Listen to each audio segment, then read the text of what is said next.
नमस्कार मित्रों, मैं हूं डॉक्टर हरिनिवास। महाभारत की श्रेष्ठ कथाओं में संस्कृत साहित्य एवं संस्कृति के चैनल पर आपका स्वागत करता हूं। क्षुधया पीड़ मानस्तु नलो बहु तिथे हनि अपस्य शकुनान कांचित हिरण्य सदृशच्छदान। पुष्कर ने सब कुछ महाराज नल का जीत लिया है, नगर से निकाल दिया गया है। कोई भी नगरवासी अगर उनका साथ देगा तो उसको मृत्युदंड मिलेगा। ऐसे महाराज नल जब बाहर भटकना शुरू करते हैं तो कई दिन हो गए हैं, खाने पीने को कुछ नहीं मिला है, भूख प्यास से व्याकुल हैं क्योंकि कोई उनका साथ नहीं दे सकता है। एक जगह पे पहुंचते हैं और वहां जाकर के वो क्या देखते हैं कि कुछ पक्षी जिनके पंख कुछ सोने के बने हों इस प्रकार से प्रतीत होते हैं। ऐसे में महाराज के मन में एक बात आ गई कि अगर इन पक्षियों को मैं पकड़ लूं तो इनके पंखों से मिलने वाले सोने से मेरा थोड़ा सा काम हो जाएगा और मैं कम से कम भोजन कर पाऊंगा। ऐसा निश्चय करके, अब कुछ साधन तो था नहीं उनके पास, जो एक वस्त्र उन्होंने पहन रखा था उस वस्त्र को उतार करके और वो पक्षी जहां बैठे थे उन पक्षियों के ऊपर उस वस्त्र को डालते हैं उनको पकड़ने के लिए। लेकिन उसी समय वो पक्षी महाराज नल के उस वस्त्र को अपनी चोंच में दबा करके और आकाश में उड़ जाते हैं। निर्वस्त्र महाराज नल पृथ्वी पे खड़े हुए ये देख रहे हैं कि जिन पक्षियों को पकड़ने के लिए उन्होंने अपना अधो वस्त्र उनके ऊपर डाला था वो वस्त्र भी ले गए हैं। और फिर वो पक्षी कहते हैं वयमक्षा सुदुर्बुद्धे तव वासो जिहीर्षवा आगता नहीं ना प्रीति सवा ससिगते त्वयि। अरे भाई, आप जब सर्वस्व हार गए तो ये वस्त्र जो आपने पहन रखा था ना, ये भी तो आप हार गए थे। फिर जिस वस्तु को आप हार गए हैं उसको पहन करके आप उस राज्य में से वापस चले आए, ये हमको अच्छा नहीं लग रहा था। हम तो अक्षय हैं और अपनी उस चीज को वापस लेने के लिए यहां तक आए थे। उन अक्षों में जैसा कि वर्णन किया था कि द्वापर का वास है। आज महाराज नल जो हैं खाने के लिए कुछ नहीं है, लेकिन अब तो स्थिति है कि पहनने के लिए एक वस्त्र तक नहीं है, बिल्कुल नग्न अवस्था में रह गए हैं। जीवन में इतना याद रखिएगा, जब कठिन समय आए और जब गलत समय आए ना, तो किसी चीज का भरोसा मत कीजिए। अगर सोने को छू लेंगे ना तो वो भी मिट्टी हो जाएगा, और अच्छा समय चल रहा हो तो मिट्टी को छू लेंगे तो वो भी सोना हो जाएगा। इसलिए जब व्यक्ति का खराब समय चल रहा हो उसको बहुत ध्यान रखना चाहिए। और अगर कुछ इस प्रकार से उसको लगे कि भाई उसकी लॉटरी लग जाएगी, उसको बड़ा फायदा हो जाएगा, तो और अधिक उसको सावधान हो जाना चाहिए, क्योंकि जो कुछ आपके पास है वो भी जा सकता है। हो सकता है धन संपत्ति नहीं हो, लेकिन ईमानदारी बहुत बड़ी चीज होती है, और ऐसे समय पे आपकी ईमानदारी आपके धर्म की भी परीक्षा हो सकती है। इसीलिए तो कहते हैं धीरज धर्म मित्र अरुनारी आपत्ति काल परखिए चारी। तो धैर्य का परीक्षण होता है, धर्म का परीक्षण होता है, पत्नी का परीक्षण होता है, इन सब का ऐसी विपत्ति की स्थिति में मित्रों का परीक्षण होता है। तो आपका धर्म भी नष्ट हो सकता है, इसलिए विपत्ति के समय अधिक सावधान रहना चाहिए। महाराज नल ने इस चीज का ख्याल नहीं रखा है कि उनका समय खराब चल रहा है और वो अपने उत्तरीय से सोने के पक्षी पकड़ने चले। परिणाम आप देख रहे हैं कि निर्वस्त्र होकर के रह गए हैं। दमयंती, ये अच्छी बात है कि स्त्रियों के पास एक 5 मीटर की साड़ी होती है, बड़ा वस्त्र होता है, उसी आधे वस्त्र में दमयंती लपटी हुई है और आधे वस्त्र में महाराज नल लपटे हुए हैं। इस प्रकार से महाराज नल अपने शरीर को ढकते हैं। ऐसे में महाराज नल का मन जो है बड़ा व्यग्र हो रहा है, बड़ा विचलित हो रहा है। आगे चलते हैं और वो दमयंती से कहते हैं एते गच्छन्ति बहवा पंथानो दक्षिणापथम अवंतिम वृक्षवंतम चा समतिक्रम्य पर्वतम।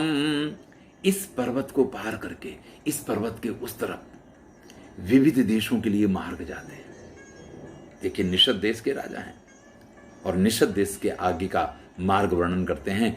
एस पंथा विदर्भाणाम असौ गच्छति कौशलान, ये मार्ग जो है विदर्भ देश की तरफ जाता है, ये मार्ग जो है कौशल देश की तरफ जाता है। अतः परम च देशोयम दक्षिणे दक्षिणापतः, और इससे आगे अगर आप जाते हैं तो दक्षिणापथ के देश शुरू हो जाते हैं। महाराज नल जैसे ही दमयंती को ये सारे रास्ते बताने लग जाते हैं, दमयंती की समझ में ये बात आ गई है कि ये क्या चाह रहे हैं। महाराज नल चाह रहे हैं कि दमयंती अपने मायके चली जाए, अपने पिता के घर चली जाए और वहां जाकर के सुख से रहे। मेरे साथ इस प्रकार से जंगल में भटकने का कोई अर्थ नहीं है, क्योंकि यहां महाराज नल को वनवास नहीं मिला है जैसे युधिष्ठिर को वनवास मिला था, या जैसे रामचंद्र जी को वनवास मिला था, ऐसे वनवास नहीं मिला है।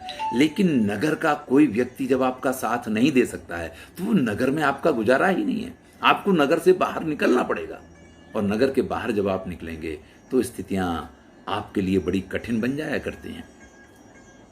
दमयंती कहते, हृत राज्यम मृतम द्रव्यम विवस्त्रम शुश्रमान्वितम कथमुत्सृज्य गच्छे हम अहम त्वाम निर्जने बने। अरे आपका राज्य आपसे छिन गया है, आपकी सारी संपत्ति आपसे छिन गई है, आपके पास पहनने के लिए वस्त्र भी नहीं है, भूख प्यास से आप व्याकुल हो रहे हैं, आप अत्यधिक थके हुए हैं, और आप ऐसे में अपेक्षा रखते हैं कि मैं आपको छोड़ करके और मेरे पितृगृह चली जाऊं, मेरे पिता के यहां चली जाऊं। श्रांतस्य ते क्षुधार्तस्य चिंतमानस्य तत्सुखम वने घोरे महाराज नासिष्यामि अहम क्लमम। आप जब बहुत थक जाएंगे, आप जब बहुत भूख प्यास से व्याकुल होंगे तो ध्यान रखिएगा, मैं अगर आपके साथ हूं ना तो आपके सारे दुखों को दूर कर दूंगी, आपको दुखी नहीं होने दूंगी। दमयंती कहती है, न च भार्या समम किंचित विद्यते विसजाम मतम औषधम सर्व दुखेषु सत्यमें तत्ब्रवीमिते। बड़े बड़े औषधि के जानकार हैं, बड़े बड़े आज की भाषा में कहें तो डॉक्टर और वैद्य ये बात कहते हैं, नच भार्या समम किंचित विषजाम मतम, पत्नी के समान और कोई औषधि नहीं है। आप जब थक गए हों और पत्नी का मुख देखें तो आपकी थकान उतर जाती है। आप अगर व्याकुल हैं, पीड़ित हैं, पत्नी जब आपसे दो बातें करती हैं तो आपकी पीड़ा दूर हो जाती है, आपके मन का दुख दूर हो जाता है। औषधम सर्व दुखेषु, इसीलिए कहा जाता है कि सभी दुखों की औषधि जो है वो पत्नी है। और आप इस दुखी की घड़ी में ये चाह रहे हैं कि मैं आपको छोड़ के चली जाऊं। तब महाराज नल कहते हैं, एवमेतद यथार्थत्वम दमयंती सुमति में। हां दमयंती, तुम जो कह रहे हो ये बात बिल्कुल सही है। नास्ति भार्या समम मित्रम नरस्यार्तस्य भेषजम। दुखी और परेशान व्यक्ति के लिए उसकी पत्नी से बड़ा कोई औषधि नहीं हो सकती है। पत्नी जो है वो हर दुख की मलहम भी है, औषधि भी है, और हर दुख को वो दूर करने की क्षमता रखती है। इसलिए तुम जो कह रहे हो वो बात सही है। न चाहम त्यक्त कामस्तुम, मैं तुम्हारा परित्याग नहीं करना चाहता हूं। देखिए यहां अर्ध सत्य बोला जा रहा है, परिस्थिति जिस प्रकार की है उस परिस्थिति को आपको समझना चाहिए। यहां महाराज नल अर्ध सत्य बोल रहे हैं, वो दमयंती का परित्याग नहीं करना चाह रहे हैं, लेकिन अभी दमयंती उनके साथ ना रहे ये अवश्य चाह रहे हैं। तो महाराज नल धर्मात्मा है, सत्यवादी हैं, वो यहां झूठ नहीं बोल रहे हैं, वो बिल्कुल सही बोल रहे हैं। क्योंकि कई बार इस प्रकार के प्रश्न खड़े होते हैं कि महाराज नल के लिए सत्यवादी कहा गया और यहां तो वो झूठ बोले। उन्होंने अपनी पत्नी से कहा कि मैं तुम्हारा परित्याग नहीं करना चाह रहा हूं, और फिर उन्होंने उसका परित्याग कर दिया। नहीं, वो क्या कहते हैं, न चाहम त्यक्त कामः त्वम, मैं तुम्हारा परित्याग नहीं करना चाहता हूं। किमलम भीरुशंक से, अरे तुम ऐसा विचार कैसे कर सकती हो। त्यजे हम आत्मानम ना चैव त्वाम अनिंदते, अरे मैं अपने आप को, अपनी आत्मा का परित्याग कर सकता हूं, लेकिन तुम्हारा परित्याग नहीं कर सकता हूं। अब देखिए ये प्रेम की पराकाष्ठा है। आप ये बिल्कुल सोच सकते हैं कि राम ने सीता को वनवास दे दिया, राम ने सीता का परित्याग कर दिया, लेकिन राम एक क्षण के लिए भी सीता को भूल नहीं पाए हैं। राम एक क्षण के लिए भी सीता से दूर नहीं हो पाए हैं। उन्होंने सीता के जाने के बाद चाहते तो अनेक विवाह कर सकते थे, न कभी विवाह किया। तो इसको आप परित्याग नहीं कह सकते हैं। जो सजा उन्होंने सीता को दी है उससे अधिक सजा राम ने स्वयं भी प्राप्त की है। यहां महाराज नल भी जो कह रहे हैं वो बिल्कुल सत्य है। तब दमयंती कहती है, यदि माम तुम महाराजे ना विहातुम इच्छसी तत्किमर्थम विदर्भाणाम पांतम समुपदिश्यते। अगर वास्तव में आप मुझे छोड़ना नहीं चाह रहे हैं, यहां विहातु शब्द का उपयोग किया है। देखिए हमारे यहां ये बड़ा ही संस्कृत का महत्व है, यहां भाषा बड़ा अपना एक महत्व रखती है। हर शब्द का वहां परित्याग शब्द का प्रयोग किया गया, यहां विहातु शब्द का उपयोग किया गया है, और दोनों शब्द के अपने अपने अर्थ हैं। द्रौपदी कह रही, अगर आप मुझे छोड़ना नहीं चाहते हैं तो फिर मुझे विदर्भ देश का मार्ग किस लिए बता रहे हैं? अरे भाई, जब आप मुझे अपने साथ ही रख रहे हैं तो क्यों मुझे उस तरफ का रास्ता बता रहे हैं? भाई, जिस रास्ते नहीं जाना है उसके कोस गिनने का क्या अर्थ है? तो क्यों आप ऐसा कर रहे हैं? यदि चा अयम अभिप्राय तब ज्ञातीन व्रजेदिति सहितावेव गच्छाओ विदर्भान इति मन्यसे। और अगर आप ये चाहते हैं विदर्भ देश का मार्ग बताते हुए कि मुझे विदर्भ देश जाना चाहिए, तो मैं तो तैयार हूं, लेकिन आप अगर हमारे साथ चल रहे हैं तो अकेले नहीं जाऊंगी, जाऊंगी तो आपको साथ लेके जाऊंगी। सहिता वेव गच्छावो, चलो हम दोनों साथ चलते हैं। विदर्भान यदि मन्यसे, यदि आप चाहते हैं, मुझे इसमें बिल्कुल भी आपत्ति नहीं है। विदर्भ राजस तत्र त्वाम पूजयिष्यति मानद। दमयंती को अपने पिता पे विश्वास है और वो कहती है कि जब हम वहां पहुंचेंगे तो महाराज विदर्भपति मेरे पिता जो हैं वो अत्यंत मान सम्मान पूर्वक आपकी पूजा करेंगे। ऐसा नहीं है कि जब आप नैषद नरेश के रूप में गए थे तब जो सत्कार मिला था और आज आप इस तरीके से मेरे साथ चलेंगे तो आपको सत्कार नहीं मिलेगा। ऐसा कभी नहीं होने वाला है। तेन त्वम पूजितो राजम सुखम वास्यसिनो गृहे, और उनके द्वारा पूजित होकर के आप वहां उस राज्य में, उस घर में सुखपूर्वक हम दोनों लोग वहां रह सकते हैं। अगर आपको चलना है, देखिए यहां दमयंती ने महाराज नल के पराजित होने के बाद यह प्रस्ताव नहीं रखा है कि चलो हम विदर्भ देश चलें, लेकिन महाराज नल ने जब विदर्भ का मार्ग बताया तो पत्नी के रूप में उनकी जवाबदारी बनती है कि ये मार्ग या तो आप मुझे भेजना चाहते हैं इसलिए बता रहे हैं, तो आप मेरा परित्याग करना चाहते हैं। महाराज नल ने कहा कि नहीं, हम तो आपका परित्याग नहीं करना चाह रहे हैं।